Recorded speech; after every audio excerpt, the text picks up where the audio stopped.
Baik Bunda, kita lanjutkan kembali. Yang ketiga adalah kita harus mengetahui bahwa jika kita bersabar maka akan mendatangkan ridha Allah, karena ridha Allah Subhanahu wa taala terdapat dalam kesabaran terhadap segala ujian dan ketentuan takdirnya yang kurang kita sukai. Contoh yang dapat kita tadaburi dari kesabaran seorang dalam perjuangan hidupnya adalah seorang perempuan sufi yang bernama Robiah al-Adawiyah. Pada malam Robiah dilahirkan di atas dunia ini, tidak ada sesuatu barang berharga yang dapat ditemukan dalam rumah orang tuanya, karena ayahnya yang bernama Ismail adalah seorang yang sangat miskin. Si ayah bahkan tidak mempunyai minyak barang setetes pun untuk memoles pusar putrinya. Mereka tidak mempunyai lampu dan tidak mempunyai kain untuk menyelimuti Robiah. Si ayah yang telah memperoleh 3 orang putri, dan Robiah adalah putri yang keempat. Itulah sebabnya kenapa ia diberikan nama Robiah, berarti keempat.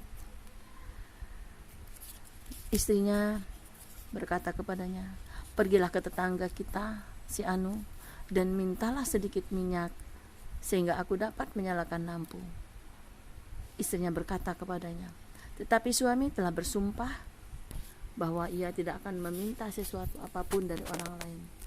Maka pergilah ia berpura-pura menyentuhkan tangannya ke pintu rumah tetangga tersebut, lalu kembali lagi ke rumah. Istrinya yang malang menangis sedih dalam keadaan yang serba memprihatinkan itu. Si suami hanya dapat menekurkan kepala ke atas lutut dan terlena. Di dalam tidurnya ia bermimpi melihat Nabi Muhammad.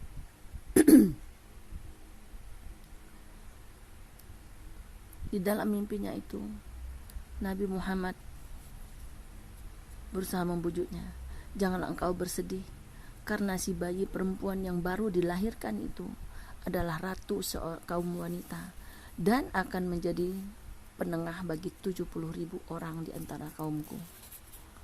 Kemudian Nabi meneruskan, "Besok pergilah engkau menghadap Isa Azam, gubernur Basrah.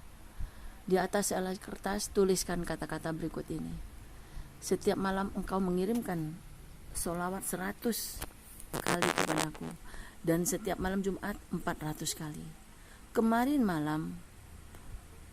adalah malam Jumat, tetapi engkau lupa melakukannya. Sebagai penebus kelalaianmu itu, berikanlah kepada orang ini 400 dinar yang telah engkau peroleh secara halal ketika terjaga dari tidurmu." Ayah Robiah, Ismail, mengucurkan air matanya. Ia pun bangkit dan menulis seperti yang telah dipesankan Nabi kepadanya dan mengirimkannya kepada gubernur melalui pengurus rumah tangga istana. "Berikanlah 2.000 dinar kepada orang-orang miskin." Gubernur memberikan perintah setelah membaca surat tersebut sebagai tanda syukur karena Nabi masih ingat kepadanya. "Kemudian berikanlah 400 dinar kepada si Syekh dan katakan kepadanya, aku harap engkau datang kepadaku sehingga aku akan melihat wajahmu. Namun tidaklah pantas bagi seseorang seperti kamu untuk datang menghadapku. Lebih baik seandainya akulah yang datang dan menyeka pintu rumahmu dengan janggutku. Walaupun demikian, demi Allah, aku bermohon kepadamu, apapun yang engkau butuhkan, katakanlah kepadaku." Ayah Robiah menerima uang emas tersebut dan membeli sesuatu yang dirasa perlu. Ketika Robiah beranjak besar, sedang ayah bundanya telah meninggal dunia, bencana kelaparan melanda kota Basrah.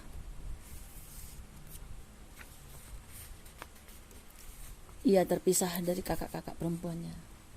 Pada suatu hari ketika Robiah keluar rumah, ia terlihat oleh seorang penjahat yang segera menangkapnya. Kemudian ia dijual dengan harga 6 dirham. Orang yang membeli dirinya itu menyuruh Robiah mengerjakan pekerjaan yang berat. Pada suatu ketika ia berjalan-jalan, seseorang yang tidak dikenal datang menghampirinya. Robiah melarikan diri. Tiba-tiba ia jatuh tergelincir hingga tangannya terkilir. Robiah menangis sambil mengantuk-antukkan kepalanya ke tanah. "Ya Allah, aku adalah seorang asing di negeri ini, tidak punya ayah bunda. seorang tawanan yang tidak berdaya, sedang tanganku cedera. Namun semua itu tidak membuatku bersedih. Satu-satunya yang kuharapkan adalah memenuhi kehendak-Mu dan mengetahui apakah Engkau berkenan atau tidak.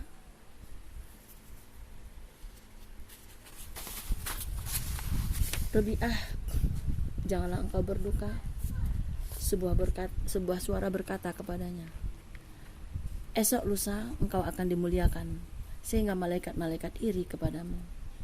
Rabi'ah kembali ke rumah tuannya. Di siang hari ia terus berpuasa dan mengabdi kepada Allah. Sedang di malam hari ia berdoa terus kepada Allah, sambil terus berdiri sepanjang malam. Siang bekerja dengan cucuran peluh, bahkan sering melakukan suatu pekerjaan yang lebih berat dari kemampuannya. Malam hari dihabiskan waktunya untuk menghadap Allah.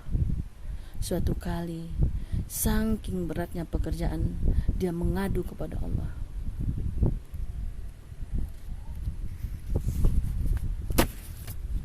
Tuhan, aku adalah seorang yatim, terdampar, tersiksa, dihina dan dihajar.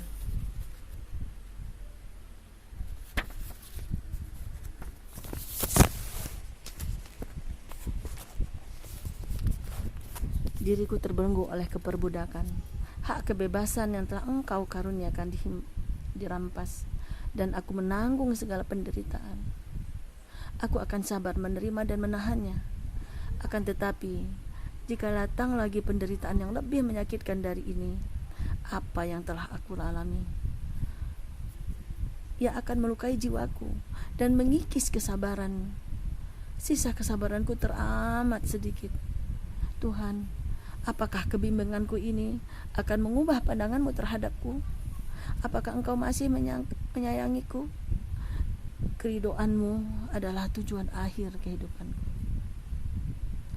Kata-kata Rabi'ah sungguh telah mengingatkan kita akan sabda Rasul ketika beliau sedang berdoa di sebuah lorong di jalan di Taif, ketika beliau dilempar batu oleh orang-orang kafir. Pada waktu itu tumit Rasulullah berdarah. Wahai Tuhanku, selagi Engkau tidak murka kepadaku, maka aku tidak akan memperdulikan segala cobaan dan penderitaan ini. Bagaimanapun pertolongan-Mu pasti lebih luas bagiku. Aku berlindung dengan nur wajah-Mu yang telah menerangi 7 lapis langit dan yang telah menerangi kegelapan. Aku berlindung dari kemurkaan dan kebencian-Mu kepadaku. Engkaulah yang berhak murka kepadaku. Tiada daya upaya serta kekuatan kecuali dengan pertolongan-Mu. Keadaan Rabi'ah sebagai anak yatim piatu, perbudakan, penyiksaan, penghinaan, dan cobaan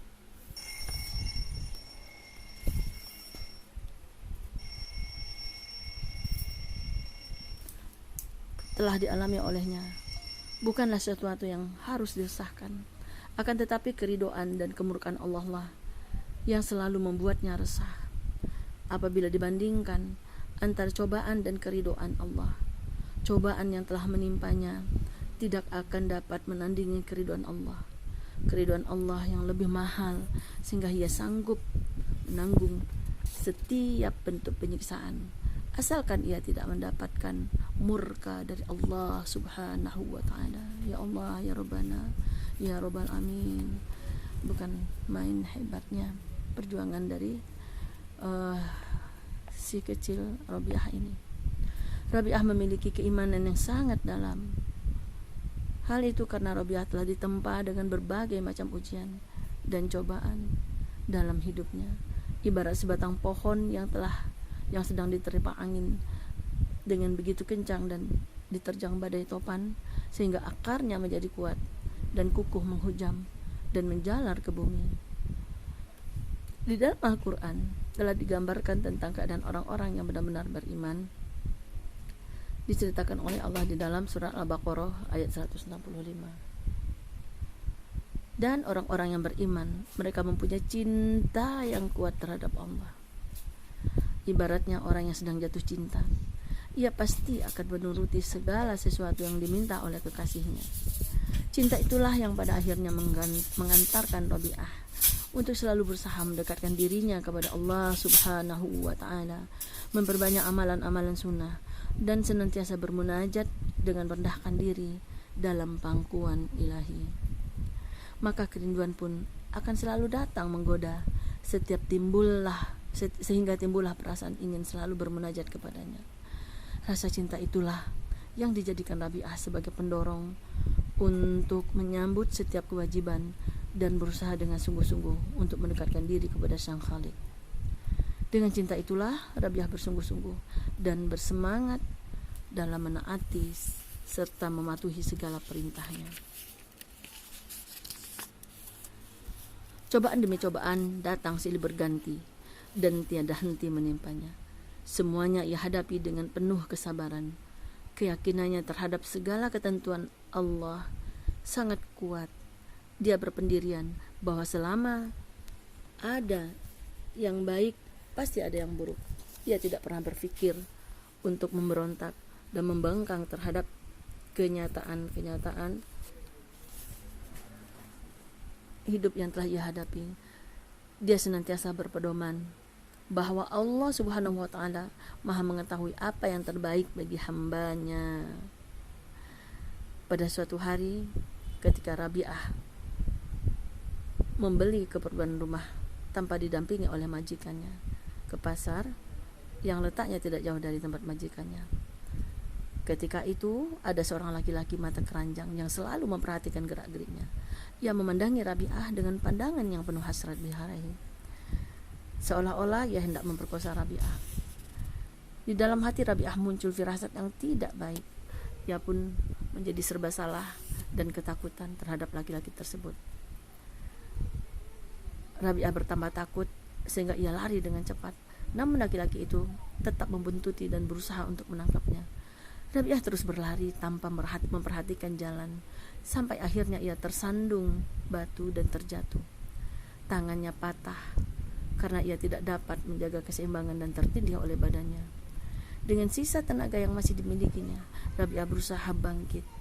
Ia ingin lari, jangan sampai terkejar oleh laki-laki itu. Namun ia tidak mampu berdiri, padahal laki-laki itu sudah sangat dekat dengannya. Rupa-rupanya Allah berkehendak lain. Rabi'ah dapat diselamatkan dari kejaran laki-laki terkutuk itu.